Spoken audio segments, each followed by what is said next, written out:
आलू पराठे के लिए आलू का मसाला तैयार करने जा रही हूँ। 350 ग्राम जितना बॉयल आलू का मैश है, 2.5 ग्राम समुद्री नमक का पाउडर है, हल्दी पाउडर है, एक मिर्च कुटी हुई है। ये मैंने हमाम दस्ता जो होता है, दस्ते से मैंने कूट ली है ताकि इसकी फ्लेवर बहुत उम्दा आए। 2 टेबलस्पून जितना कटा हुआ हरा धनिया है। 27 सेंटीमीटर डायमीटर की मेरी ये लोहे की कढ़ाई है। उसको मैंने 3 बर्नर वाली मेरी सिगड़ी के मध्यम बड़े बर्नर पर मैंने रखी हुई है। इसमें मैंने 1.5 टेबलस्पून जितना मूंगफली का तेल ऐड किया हुआ है। अब तेज आंच पर 60 सेकंड के लिए मैं तेल को गर्म कर लूँगी। ऑलमोस्ट सिर्फ 30 सेकंड ही लगे मुझे तेल गरम करने के लिए। 30 सेकंड के लिए मैंने तेज आंच पर तेल गरम कर लिया। सबसे पहले मैंने डालूंगी ये 15 सेकंड के लिए इसे ठंडा होने देना है तेल को, बाद में हल्दी पाउडर डालना है। अब मैं इसमें डालूंगी 1 ग्राम की मेरी ये पाव टीस्पून की चम्मच है, वो मैं आधा भर के डाल रही हूँ। धीरे धीरे गरम हो रहा है, आंच धीमी चालू करूँगी। जितने धीरे धीरे तेल हल्दी पाउडर तली जाएगी उतना उसका स्वाद बेहतरीन होगा। अब मैं आंच धीमी चालू करूँगी। अब इसमें मैं डालूँगी धनिया और मिर्ची। इसे मैं थोड़ा फ्राई कर लूँगी। फ्राई करने के बाद अब इसमें मैं डालूँगी थोड़ा सा नमक। वापस एक बार चम्मच चला लूँगी। अब इसमें मैं डालूँगी आलू एंड नमक भी डाल दूँगी। नमक थोड़ा, ये समुद्री नमक का पाउडर है। पाउडर डालने से तुरंत आसानी से इवनली मिक्स हो जाएगा। इस तरह से दबा दबा के तेल, मसाला एंड आलू को मर्ज कर लेना है। बाद में मिर्ची को निकाल देना है। अगर आपको ज़्यादा तीखा मसाले वाला पसंद है तो ये टेची हुई मिर्ची की जगह आप मिर्ची के टुकड़े भी मिला सकते हैं, पर क्योंकि उफान वाला मौसम है तो मैंने मिर्ची इस तरह से डाली हुई है। ठंडे मौसम में मैं हरी मिर्ची एंड हरा धनिया का ठेचा मिलाती हूँ। यह अपना मसाला ऑलमोस्ट तैयार हो चुका है। आंच बंद कर देनी है, धीमी आंच पर ही ये प्रोसेस करनी है, आंच तेज नहीं करनी है। ये ऑलमोस्ट तैयार हो चुका है। मसाला अच्छे से आलू को लग चुका है। अब मैं इसे बाउल में ट्रांसफ़र करूँगी। आलू का मसाला मैंने बाउल में ट्रांसफ़र कर लिया है, ठंडा होने के लिए रखा है। इसको मैं साइड में रखती हूँ। अब मैं क्या करूँगी, पराठे के लिए मैं आटा गूँध रही हूँ। इसके लिए मैंने, ये मेरा 150 ml का 200 ml का कप है एंड ग्राम में 150 ग्राम होता है, तो 200 ml का कप भर के मैंने 150 ग्राम बारीक चिरोटी रवा लिया हुआ है। ये 100 ग्राम का कप है, ये भर के मैंने गेहूं का महीन आटा लिया हुआ है एंड 1.5 टेबलस्पून मैंने चने की दाल का आटा लिया हुआ है ताकि पराठा फरसान लाइक टेस्ट करें। अब इसके अंदर मैंने, ये कप में मैंने 140 ml पानी भरा है एंड 2.25 ग्राम जितना मैंने समुद्री नमक डालकर नमक को पिघला लिया हुआ है। अब इसको सबसे पहले मैं इन 3 चीज़ों को मिला लूँगी। मिलाना ज़रूरी है अच्छे से। ये तीनों सामग्री को मैंने अच्छे से एकजीव कर लिया, मिला लिया। अब इसमें मैं डालूँगी देसी घी 1.5 टीस्पून। 1.5 टीस्पून मैंने देसी घी डाला। इसको भी मैं अच्छे से मिला लूँगी। ऐसे मसल के हर एक दाने को घी चुपड़ लेना है। घी को मैंने हर एक दाने के साथ अच्छे से मिला लिया। अब मैं धीरे धीरे पानी डालूँगी। पहले आधा पानी डालूँगी, बाद में मुझे जैसे जैसे लगेगा वैसे मैं पानी डालती जाऊँगी। ऐसे मिलाना ज़रूरी है ताकि हमें अंदाज़ा आए कि कितना पानी हमें लगेगा।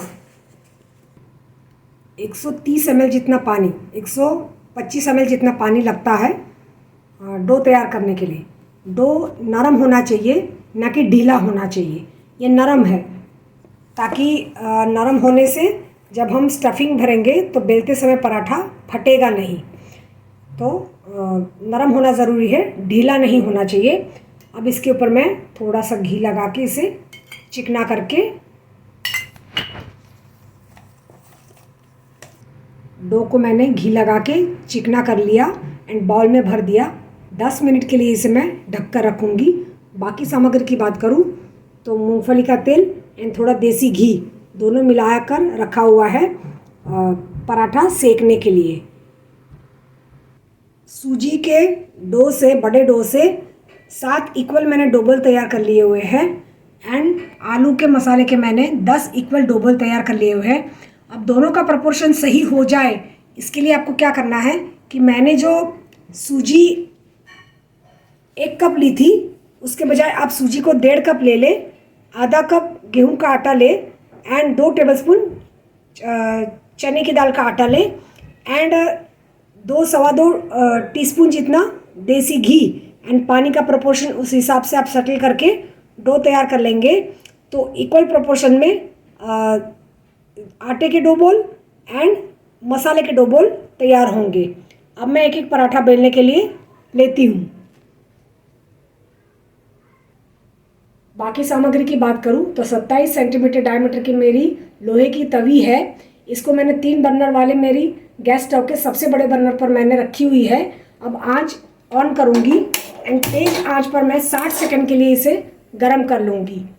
तो ये झारा है, झारे को रखने के लिए प्लेट है, ये जाली है गरम पराठा इसके ऊपर रखने के लिए ताकि गरम भाप निकल जाए एंड डस्टिंग के लिए आटा है गेहूं का महीन आटा। डोबोल लेके मैंने इसको ऐसे बढ़ा दिया।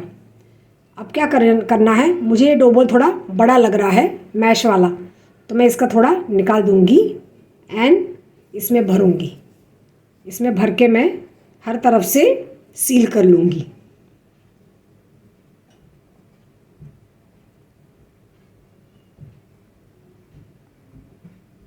अगर मैश बच जाए तो आप इसकी सैंडविच या फिर आलू बड़ा भी कर सकते हैं। अब इसको मैं बेलूँगी।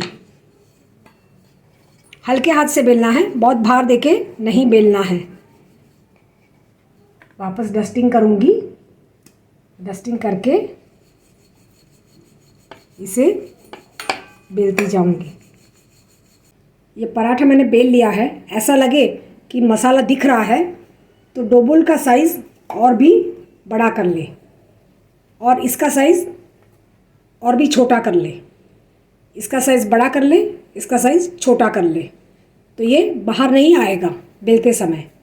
अब ये मेरा बेल के तैयार है, इसे मैं तवी पर डालूँगी। तवी पर मैंने पराठा डाल दिया है। आंच तेज़ ही रखी है। पहला पराठा जब भी करते हैं तो आंच तेज़ ही रखनी है ताकि टेम्परेचर बैलेंस रहे। 15 से 20 सेकंड के लिए दोनों तरफ से मैंने सेक लिया। पहली तरफ एक साइड मेरी सिक ली मैंने। अब इसे मैं पलटाऊंगी। अब इसके ऊपर मैं तेल लगाऊंगी। ये पहला पराठा है। अब इसे मैं दबाती जाऊंगी। क्योंकि रवा का पराठा है, चिरोटी रवा का पराठा है, तो वो इतना ज़्यादा नहीं फूलेगा जितना मोटे आटे का फूलता है। मैं इसके बाद में आपको दूसरा भी अच्छे से करके दिखाती हूँ। बारिश के मौसम में चिरोटी रवा का पराठा सेहत के लिए काफ़ी, चिरोटी रवा का भरवा आलू पराठा सेहत के लिए काफ़ी सेहतमंद एंड तुरंत पेट भर जाने का एहसास कराने वाला होता है। ये रैक पर मैंने रखा ताकि गर्म भाप ऊपर से नीचे से अलग हो जाए, तुरंत खाने के लायक हो जाए। ये दूसरा पराठा मैंने बेल के तैयार रखा हुआ है, इसे मैं आंच पर रखूँगी। जब दूसरा पराठा डालें तो आंच मध्यम तेज करनी है, ना कि सिम पर रखना है, ना कि हाई फ्लेम पर रखना है। मीडियम फ्लेम पर पराठे को सेकने देना है। 15 से 20 सेकंड लगेंगे। 15-20 सेकंड में पानी जल जाएगा। मैं पराठा पलट लूँगी। मोटाई अगर मॉडरेट अमाउंट में होगी तो पराठा पलटने में दिक्कत नहीं होगी और पराठा अच्छे से फूलेगा भी। एक तरफ से सिक चुका है, एक तरफ से सिकने के बाद मैं इसके ऊपर तेल डालूंगी और अच्छे से लगा लूँगी। आंच तेज करनी है। पराठा जब पलटे तो आंच तेज कर लेनी है और इसे पलट देना है। दूसरी तरफ भी सिक चुका है। अब इसके ऊपर भी मैं तेल लगाऊंगी और थोड़ा दबाते हुए पराठा सेकूंगी।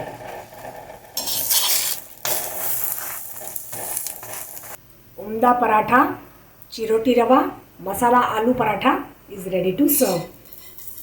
फुला फुला पराठा अगर आपको बहुत पसंद है तो जितना मैंने चिरोटी रवा लिया है हुआ था उतनी ही मात्रा में गेहूं का महीन आटा लेके डो तैयार करके पराठा तैयार करना है। तो तैयार है